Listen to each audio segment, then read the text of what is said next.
ഇടുക്കി ദേവികുളം താലൂക്കിൽ സർക്കാർ പട്ടയം നൽകി വർഷങ്ങൾ പിന്നിട്ടിട്ടും ഇതുവരെ ഭൂമി ലഭിക്കാതെ 170 കുടുംബങ്ങൾ. എപ്പോൾ വേണമെങ്കിലും ഇടിഞ്ഞു വീഴാറായ ലയങ്ങളിലും കൂരകളിലുമാണ് പട്ടയം ലഭിച്ച ഈ തോട്ടം തൊഴിലാളികളുടെ താമസം. കച്ചേരി സെറ്റിൽമെന്റ് എന്ന പേരിൽ റവന്യൂ വകുപ്പ് പതിച്ചു നൽകിയ കൂടുതൽ പ്രദേശം ചതുപ്പ് നിലമാണ്. ബാക്കി വാസയോഗ്യമായ സ്ഥലങ്ങളുടെ ഭൂമാഫിയയുടെ ഭൂമി മുറിച്ചു വിൽപ്പനയുമുണ്ട്. Kerala vision news exclusive.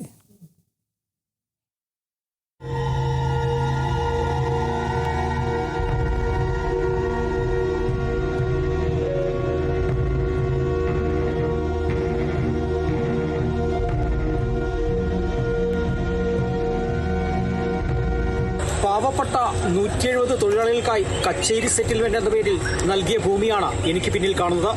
ഇനിയുള്ള ഈ ഭൂമിയുടെ കഥ തൊഴിലാളികൾ തന്നെ പറയും. 2009 பட்டம் கொடுத்தது. இது வரைக்கும் தடம் காட்டாமல் நாங்களும் கம்பெனியில் வேலை செஞ்சோம். இப்போ கம்பெனியில் என்ன சொல்கிறாங்க, ரிட்டர்ன் பட்டியில் நீங்கள் வீட்டை விட்டு வெளியே போங்க அப்படிங்கிறாங்க. நாங்கள் எங்கே போய் ஜீவிக்க? எங்களுக்கு வேறு இடமும் இல்லை. തലമുറകളായി തോട്ടം മേഖലയിൽ പണിയെടുത്ത നിർധനരായവർക്ക് സർക്കാർ നൽകിയ പട്ടയം ലഭിച്ചിട്ട് എന്ത് കാര്യം? ഭൂമിയില്ല. 2009 ദേവികുളം കച്ചേരി സെറ്റിൽമെന്റ് എന്ന പേരിൽ LDF സർക്കാർ 170 കുടുംബങ്ങൾക്ക് 4 സെന്റ് വീതം പട്ടയമാണ് നൽകിയത്. ദേവികുളം റവന്യൂ ഓഫീസിന് പിന്നിലുള്ള 8.6 ഏക്കർ ഭൂമി. നൽകിയ ഭൂമിയാകട്ടെ കൂടുതൽ സ്ഥലം ചതുപ്പ് നിലം. റവന്യൂ അധികാരികൾ അശാസ്ത്രീയമായി സർവേ നടത്തി പ്ലോട്ട് തിരിച്ചു. വാസയോഗ്യമായ ഇടങ്ങളിലൊക്കെ കയ്യേറി താമസമാക്കി പല ഭൂമി തട്ടിപ്പുകാരും. അതും ഉദ്യോഗസ്ഥരുടെ ഒത്താശയോടെയാണെന്ന് CPIM പ്രവർത്തകൻ ജോബി പറയുന്നു. ഈ ഭൂമി കണ്ടെത്താൻ നിയോഗിച്ച ഉദ്യോഗസ്ഥർ അവിടെ അശാസ്ത്രീയമായ സർവേ നടത്തിക്കൊണ്ട് വീട് വയ്ക്കാനോ വാസയോഗ്യമല്ലാത്തതായ ഭൂമി കണ്ടെത്തിക്കൊണ്ട് പട്ടയ വിതരണം നടത്തുകയാണ് ഉണ്ടായത്. ഈ കഴിഞ്ഞ 18 വർഷക്കാലമായിട്ടും ഈ പട്ടയം കയ്യിൽ വെച്ചിരിക്കുന്നതല്ലാതെ അവർക്ക് തങ്ങളുടെ ഭൂമി കാണിച്ചു കൊടുക്കുവാൻ ഈ ഉദ്യോഗസ്ഥർക്ക് സാധിച്ചിട്ടില്ല. പകുതിയിലധികം ഭൂമിയും ഇപ്പോൾ ചതുപ്പ് നിലത്താണ് പ്ലോട്ടുകളായി തിരിച്ചിരിക്കുന്നത്. അതുപോലെ തന്നെ ഈ ചതുപ്പ് നിലങ്ങൾ അല്ലാണ്ട് കിടക്കുന്ന പ്രദേശങ്ങളിലും ഈ KDH വില്ലേജ് 20/1 സർവേ നമ്പറിൽ പല സ്ഥലങ്ങളിലും ഭൂമാഫിയകൾ ഇപ്പോൾ കേന്ദ്രീകരിച്ചുകൊണ്ട് ഇവിടെ ഭൂമി പിടിച്ച് കച്ചവടം നടത്തുന്നൊരു പതിവ് തുടങ്ങിയിരിക്കുകയാണ്. സ്ഥലവും വീടുമുള്ളവർ അത് വിൽപ്പന നടത്തിയ ശേഷം തോട്ടം തൊഴിലാളികൾക്ക് നൽകിയ ഭൂമി കയ്യേറി വിൽക്കുന്നത് പതിവാണെന്നും ഇതിനെതിരെ ശക്തമായ സമരം സംഘടിപ്പിക്കുമെന്ന് BJP പ്രവർത്തകൻ സുമേഷ് പറയുന്നു.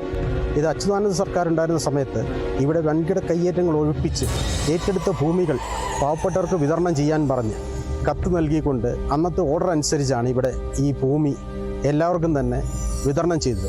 അതിൽ 272 പേർക്കാണ് ഇവിടെ പട്ടയം അനുവദിച്ച് നൽകിയിരിക്കുന്നത്. ഇന്നും ആ പട്ടയം കൈവശം വെച്ചുകൊണ്ട് അവർ പല സ്ഥലങ്ങളിലും കയറി ഇറങ്ങിയിട്ടുണ്ട്, അന്നു മുതൽ ഇന്ന് വരെ. എന്നാൽ ഈ വസ്തു അളന്ന് തിട്ടപ്പെടുത്തി കൊടുക്കാൻ യാതൊരു നിയമ നടപടികളും ഇപ്പോഴും ഈ സർക്കാർ എടുക്കുന്നില്ല.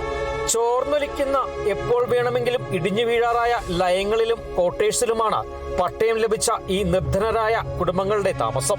ഞങ്ങൾക്ക് പട്ടയം 2009 കിട്ടിയതാണ്. പക്ഷെ സ്ഥലം ഇതുവരെയായിട്ട് കാണിച്ചു തന്നിട്ടില്ല. ഇപ്പോൾ വീട്ടിലാണെങ്കിൽ ഞാനും അമ്മയും അനിയത്തിയും ഉള്ള കുടുംബമാണ്. അനിയത്തി പഠിച്ചുകൊണ്ടിരിക്കുകയാണ്, അമ്മയ്ക്ക് കൂലിപ്പണിയാണ്. ഇത് ഇടിഞ്ഞു പൊളിഞ്ഞ് വീഴാറായിരിക്കും. മഴ വന്നു കഴിഞ്ഞാൽ ചോരുകയും ചെയ്യും. അപ്പോൾ ഭാവിയിൽ ഈ ക്വാർട്ടേഴ്സ് എങ്ങനെ ഇടിഞ്ഞു പൊളിഞ്ഞ് വീണ് കഴിഞ്ഞാൽ പിന്നെ എന്ത് ചെയ്യണമെന്ന് പറയാത്ത അവസ്ഥയാണ്.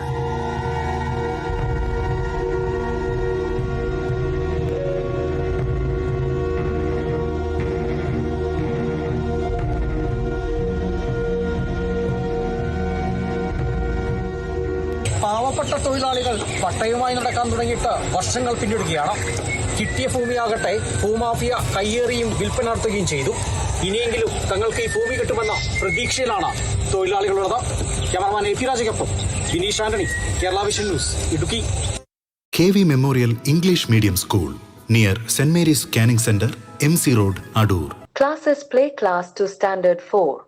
Our specialties: quality education, smart class, music, dance and yoga, molding future generation, kids loving passionate teachers, vehicle facility available, an integrated package at affordable cost.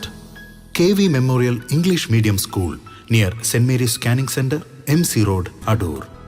Email kvmenglishmediumschool@gmail.com. Web kvmems.in. Learn every moment. Live long life.